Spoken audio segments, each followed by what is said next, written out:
अल्हम्दुलिल्लाहि रब्बिल आलमीन वस्सलातु वस्सलामु अला सय्यिदिना व हबीबिना व हबीबि रब्बिल आलमीन व अला आलिहि व अस्हाबिहि अजमाइन। अम्मा बअद फ़क़द क़ाला अल्लाहु तबारक व तआला फ़िल क़ुरानिल मजीद वल फ़ुरक़ानिल हमीद व अक़ीमुस सलाता व आतुज़ ज़कात सदक़ल्लाहुल अज़ीम। व अनिल हसन रज़ियल्लाहु अन्हु क़ाला क़ाला रसूलुल्लाहि सल्लल्लाहु अलैहि वसल्लम हस्सिनु अम्वालकुम बिज़्ज़काति वदाउ अमरादकुम बिस्सदक़ति वस्तक़बिलु अमवाजल बलाइ बिद्दुआइ वत्तज़र्रुइ औ कमा क़ाला अलैहि सलातु वस्सलाम। जो आयत आपके सामने पढ़ी गई उसका तर्जुमा है, और नमाज को कायम करो और ज़कात को अदा करो, यानी नमाज को पाबंदी से पढ़ते रहना है। कभी छोड़ा, कभी पढ़ ली, कभी वक्त मिला तो आ गए और वक्त न मिला तो छोड़ दी, ऐसी सूरत न हो, बल्कि नमाज को क्या करना है, पाबंदी से पढ़ते रहना है। वातुज़ ज़का, और अपने मालों की ज़कात अदा करो। और जो हदीस आपके सामने पढ़ी गई उसका तर्जुमा ये है। हज़रत हसन रज़ियल्लाहु अन्हु रिवायत करते हैं कि आप सल्लल्लाहु अलैहि वसल्लम ने इरशाद फरमाया, अपने मालों को किले के ज़रिए से महफूज करो, यानी अपने मालों को किले में महफूज करो ज़कात देकर, और अपने जो बीमार हजरात है उनके लिए दवा करो सदका देने से। यानी कोई बीमार हो जाए तो उसकी तरफ से 10 रुपये सदका निकाला, 20 रुपये सदका निकाला, तो इस तरीके से अपने बीमारों की क्या करो, दवा करो। वस्तक़बिलु अमवाजल बलाई, और जो बला और मुसीबतों की मौजें इंसान के ऊपर छाती है और परेशानी आती है तो उसको कैसे दूर करो, दुआ के ज़रिए से और अल्लाह तबारक व तआला के सामने आहवजारी करते हुए।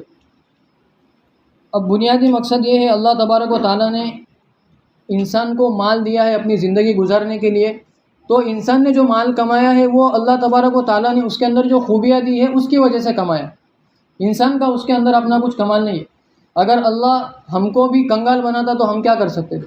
अगर हमारा जहन भी अगर कमज़ोर लोगों की तरह चलता तो हम कहाँ से पैसे बनाते? नहीं बना पाते। तो हमारे पास जो माल है, हमारा जो माइंड चला है पैसे कमाने के लिए, तो वो किस वजह से चला है? वो अल्लाह के फजल की वजह से चला है। तो अल्लाह तबारक व तआला ने हमको क्या दिया है? माल दिया है। अच्छा, अल्लाह तबारक व तआला ने माल तो दिया, लेकिन फ़ौरन नहीं मांगा कि चलो माल आया तो फ़ौरन मेरे को दे दो, ऐसा नहीं कहा। अल्लाह तबारक व तआला ने कहा कि भाई साल भर तुम लोग क्या करो, अपने पास उसको रखो, उससे फ़ायदा उठाओ, मज़े करो, ये कहा। उसके बाद ये नहीं कहा कि चलो साल हो गया, अब तुमने इस्तेमाल करा, अब मुझे दे दो पूरा। साल के बाद भी अल्लाह तबारक व तआला ने ऐसा नहीं कहा, बल्कि साल होने के बाद भी अल्लाह तबारक व तआला ने ये कहा कि 2.5% मुझको देना है, यानी 100 रुपये में से कितने रुपए? 2.5 रुपये अल्लाह तबारक व तआला को देना है। तो इतना अल्लाह तबारक व तआला ने मांगा है। अब कुछ लोग जो ज़कात नहीं देते, उनका शैतान ने जहन ये बनाया हुआ है कि भाई अल्लाह ने थोड़ी कमाया, अल्लाह थोड़ी तेरे गले पे बैठा था, तूने खुद कमाया, तूने खुद मेहनत किया, तेरी आंखें लाल हुई है और तू खुद कमाने वाला है, तू क्यों अल्लाह के रास्ते में दे रहा है? तो शैतान क्या जहन में डालता है, तूने कमाया है, अल्लाह तबारक व तआला का इसमें कोई हाथ नहीं है, तो ज़कात क्यों दे रहा है? ऐसे शैतान उसको क्या कहता है, भड़काता है और बहकाता है। तो शैतान के बहकावे में आने से हम सबको बचना है। उसके अलावा शरई, यानी जो ज़कात किस पर फ़र्ज़ है, उसमें सबसे पहले ये कि भाई मुसलमान हो, मुसलमान पर ज़कात फ़र्ज़ है, काफिर और मुशरिक पे नहीं है। दूसरा आकिल हो, यानी एक बंदा है जिसके पास 1 लाख है, 2 लाख है, लेकिन उसका दिमाग काम नहीं करता, अक्लमंद नहीं, होशियार नहीं है, तो उस पर ज़कात भी नहीं है। तीसरा पहला ये कि आज़ाद हो, यानी किसी का गुलाम ना हो, नहीं क्या, किसी के अंडर में ना हो, आज़ाद हो एकदम। दूसरा मुसलमान हो, तीसरा अक्लमंद हो, चौथा बालिग हो, यानी एक छोटा बच्चा है, उसने मतलब इतनी मेहनत कर ली और कोशिश कर ली कि वो करोड़ों का मालिक हो गया, लेकिन बालिग नहीं हुआ, तो बालिग नहीं होने की वजह से उस पर भी ज़कात नहीं है। पाँचवा माली के निसाब हो, यानी पैसे भी इतने हो जो मिकदार को पहुँचते हो, जैसे 52.5 तोला चांदी या 7.5 तोला सोने के बकदर को पहुँचते हो। छठा ये कि भाई उस पर साल गुजरा हो, यानी हमारे पास माल भी हो और पूरा साल उस पर गुजरा हो, जब जाके उस पर ज़कात होंगी, वरना साल अगर नहीं गुजरा तो उस पर भी ज़कात नहीं होगी। अब ज़कात के बारे में हमारे अंदर एक गलत फहमी पाई जाती है, वो ये कि भाई हम ज़कात किसी को भी दे देते, भाई जो फ़कीर आया, जो मांगने वाला है उसको दे दिया। हालांकि ऐसी सूरतें हैं और ऐसी वाक़यात पेश आते हैं कि हमारी ज़कात हमारे ख़िलाफ़ इस्तेमाल हो रही, यानी जो मांगने वाले हैं वो क्या है, वो दूसरे तंजीमों के लोग हैं, वो दूसरे पार्टियों के लोग हैं जो हमारे ख़िलाफ़ काम करते हैं। हमारी ज़कात किन के पास जा रही? उनके पास जा रही, और हम क्या बोल के खुश है कि मैंने तो अपनी ज़कात दे दी। तो हम जब भी ज़कात दें तो क्या करें, तहकीक करें कि भाई हाँ, मैं जिसको ज़कात दे रहा हूँ ये वाकई किसी मदरसे का है या किसी इदारे से जो है तो इसका ताल्लुक़ है या नहीं है, वरना हमारी ज़कात क्या हो जाती है, ज़ाया हो जाती। दूसरी बात यह है कि लोग सिर्फ रमज़ान में ज़कात निकालते, सिर्फ क्या करते, रमज़ान में ज़कात निकालते हैं। हालांकि रमज़ान में ज़कात फ़र्ज़ नहीं है, बल्कि जब भी इंसान के पास इतना माल आए जिसकी मिकदार 52.5 तोला चांदी के पास पहुंचती हो, तो हम क्या करें, उस तारीख को लिख के रखें, उस तारीख को क्या करें, लिख के रखें।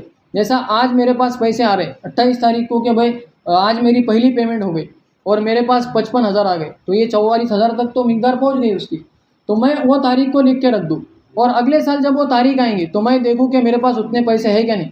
अगर है तो मुझको क्या करना पड़ेगी, ज़कात देना पड़ेगी। इसके अलावा हम लोग क्या करते हैं, हमारी एक बीमारी है कि भाई सब अपने अपने तरीके पे चलते रहते, सब मिल के काम कभी भी नहीं करेंगे। तू तेरा कर, मैं मेरा करूँगा, मेरा तो मैं बोलूँगा ही नहीं। कुछ लोग क्या बोलते, मेरा तो मैं बोलूँगा ही नहीं। तो ऐसा ना हो मेरे भाइयों, बल्कि हमारी जो ज़कात है वो सब एक जगह जमा हो। हमारी ज़कात एक जगह अगर जमा होंगी तो हम, हमारे जो इलाके में गरीब लोग हैं जो अपने पैर पे नहीं खड़े हो सकते, जिनके पास धंधे के लिए भांडवल नहीं है, और जो ऐसे लोग हैं जो कुछ करना चाहते हैं लेकिन उनके पास पैसे नहीं है, उसकी वजह से वो रुके हुए, तो हम अपने पूरे पैसे मिला के उनको भांडवल दे सकते, उनको दुकान खोल के दे सकते। तो ये चीज़ें हम लोग कर सकते हैं। लेकिन हमारे अंदर इत्तेहाद नहीं, इत्तेफाक नहीं, तो सब अपने तौर पे ज़कात निकालते हैं, वो एक का भी काम नहीं बनता, उससे एक का भी काम नहीं बनता। तो इसलिए हम लोग क्या करें, इज्तिमाई तौर पे ज़कात जमा करें। और हमारे इलाके में देखिए कौन गरीब है जो अपने पैर पे खड़ा होना चाहता है लेकिन पैसे की वजह से खड़ा नहीं हो रहा है, तो उसको हम लोग क्या करें, अपने पैर पे खड़ा करें।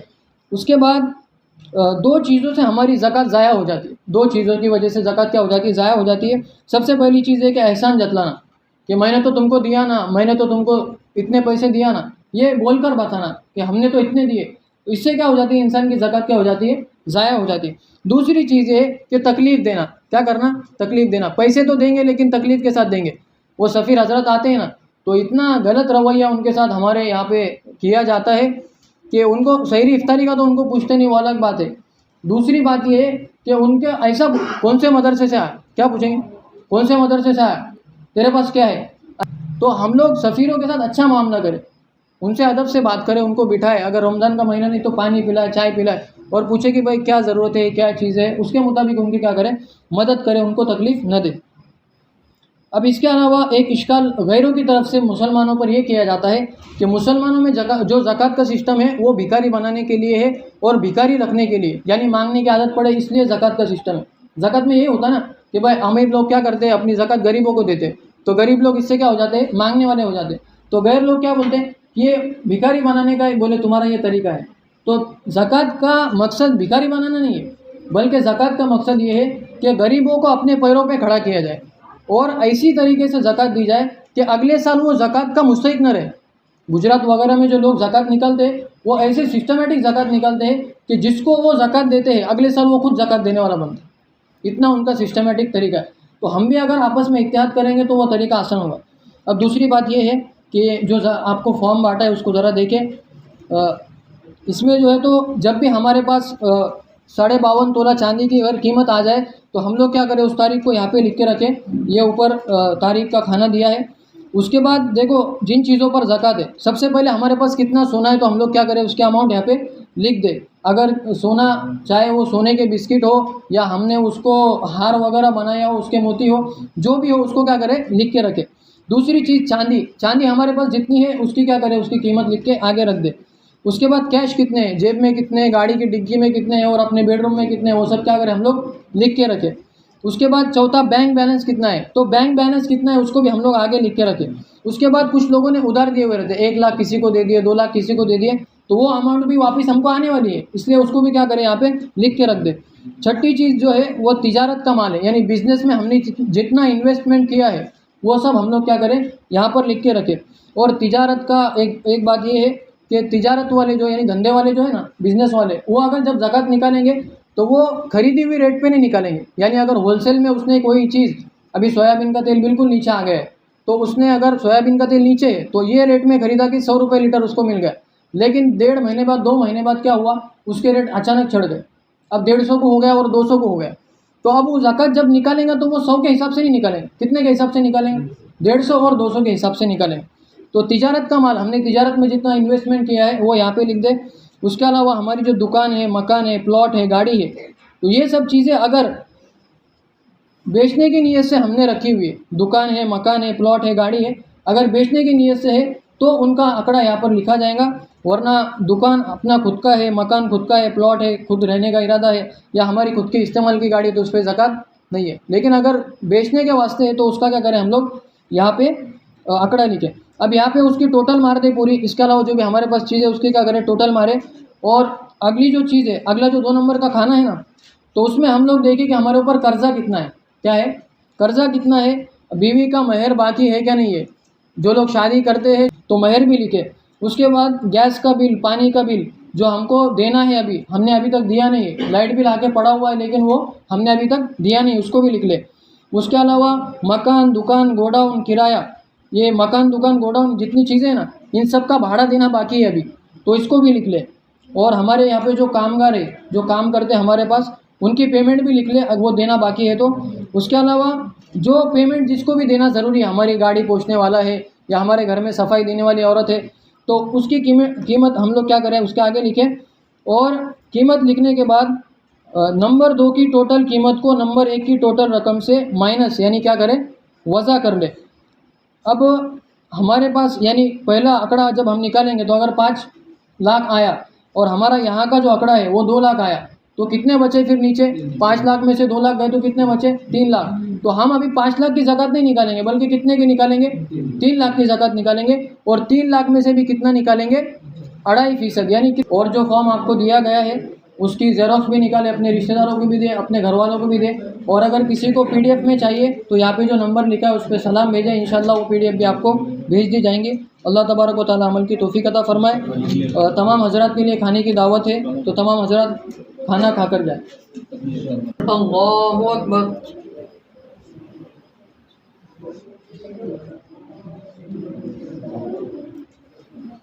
अल्हम्दुलिल्लाहि रब्बिल आलमीन अर्रहमानिर रहीम मालिकि यौमिद्दीन इय्याका नअबुदु व इय्याका नस्तईन इहदिनस सिरातल मुस्तकीम सिरातल लज़ीना अनअमता अलैहिम गैरिल मग़दूबि अलैहिम वलद्दाल्लीन।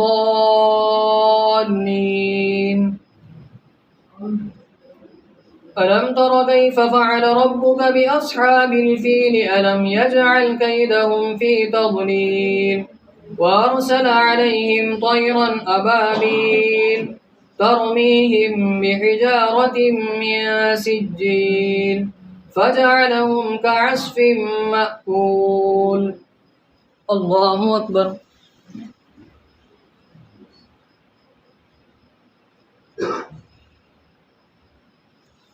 समिअ अल्लाहु लिमन हमिदा। अल्लाहु अकबर। अल्लाहु अकबर। अल्लाहु अकबर।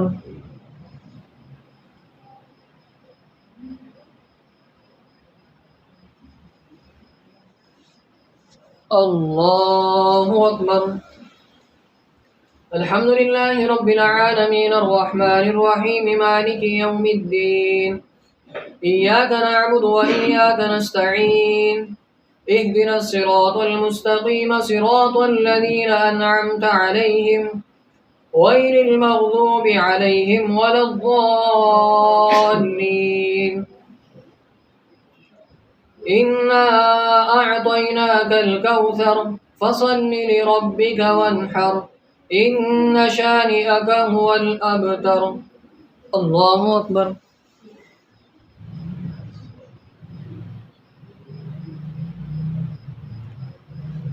समिअ अल्लाहु लिमन हमिदा। अल्लाहु अकबर।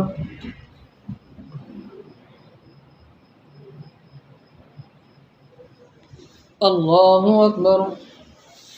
अल्लाहु अकबर।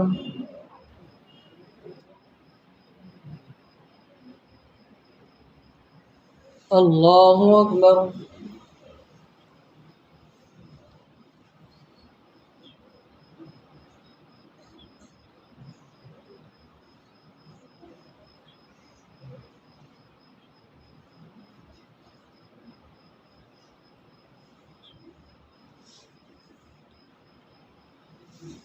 अल्लाहु अकबर। अल्हम्दुलिल्लाहि रब्बिल आलमीन अर्रहमानिर रहीम मालिकि यौमिद्दीन इय्याका नअबुदु व इय्याका नस्तईन इहदिनस सिरातल मुस्तकीम सिरातल लज़ीना अनअमता अलैहिम गैरिल मग़दूबि अलैहिम वलद्दाल्लीन क़ुल हुवल्लाहु अहद अल्लाहुस समद लम यलिद वलम यूलद वलम यकुल लहू कुफुवन अहद। अल्लाहु अकबर।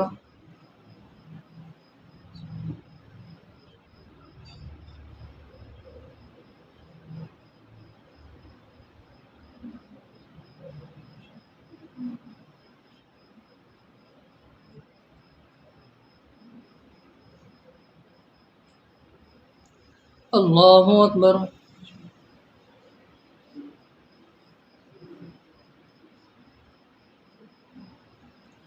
समिअ अल्लाहु लिमन हमिदा। अल्लाहु अकबर।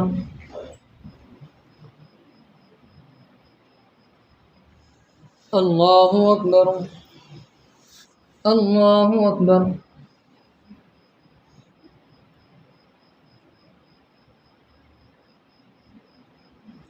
अल्लाहु अकबर।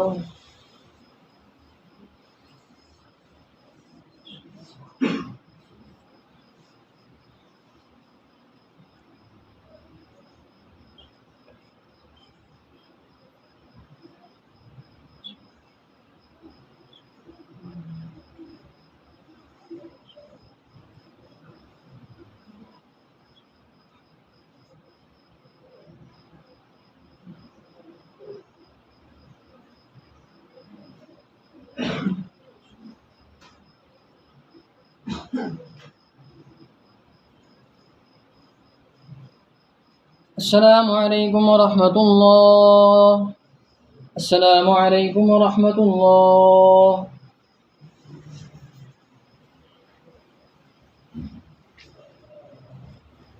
चार्ट में गलती से 25,000 हो गए तो वो गलती है, और जो ज़कात निकलेंगी वो 3 लाख की 7,500 निकलेंगी। बिस्मिल्लाहिर्रहमानिर्रहीम अल्हम्दुलिल्लाहि रब्बिल आलमीन अल्लाहुम्मा सल्लि अला मुहम्मदिन नबिय्यिल उम्मी व अला आलिहि व सल्लिम तस्लीमा। रब्बना आतिना फिद दुनिया हसनतन व फिल आखिरति हसनतन व क़िना अज़ाबन नार। या अल्लाह हमारे गुनाहों को माफ़ फरमा, ख़ताओं से दरगुज़र फरमा, तमाम सगीरा कबीरा गुनाहों को माफ़ फरमा। या अल्लाह माल की मोहब्बत हमारे दिलों से ख़त्म फरमा। या अल्लाह माल की ज़कात अदा करने की तौफ़ीक़ अता फरमा। या अल्लाह इसमें कमी कोताही हेला बहाना करने से हम सब की हिफाजत फरमा। या अल्लाह अपनी ज़कातों को सही जगह पर देने की तौफ़ीक़ अता फरमा। या अल्लाह ईमानदारी के साथ ज़कात निकालने की तौफ़ीक़ अता फरमा। या अल्लाह जो गरीब हज़रात है अल्लाह उनको ढूंढ ढूंढ कर या अल्लाह हमारी ज़कात उन तक पहुँचाने की अल्लाह हम सबको तौफ़ीक़ नसीब फरमा। या अल्लाह इस ईद के मौके पर कोई भी या अल्लाह ऐसा न रहे जिसके बदन के ऊपर नए कपड़े न हो। या अल्लाह जिसके घर में इफ्तारी के लिए खजूरें भी मौजूद न हो। या अल्लाह जिसको रात में खाने के लिए भी खाना मुयस्सर न हो।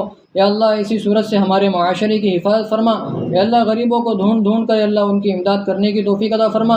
या अल्लाह उनकी मदद करने की तौफ़ीक़ अता फरमा। या अल्लाह ज़कात का जो मकसद है कि हर मुसलमान बाइज़्ज़त ज़िंदगी गुजारे, अपने पैर पर खड़े हो जाए। या अल्लाह इस मकसद में हम सबको भरपूर कामयाबी नसीब फरमा। या अल्लाह इज्तिमाई तौर पर ज़कात निकालने की तौफ़ीक़ अता फरमा। या अल्लाह इज्तिमाई तौर पर किसी गरीब को या अल्लाह अपने पैरों पर खड़ा करने की हम सबको तौफ़ीक़ नसीब फरमा। या अल्लाह जो मांगा है वो भी अता फरमा, जो मांगने से रह गया दर नज़्ज़ खैर वो भी अता फरमा। व सल्लल्लाहु तआला अला खैरि खल्क़िही मुहम्मद व अला आलिहि व अस्हाबिही अजमईन बिरहमतिका या अरहमर राहिमीन वल्हम्दुलिल्लाहि रब्बिल आलमीन।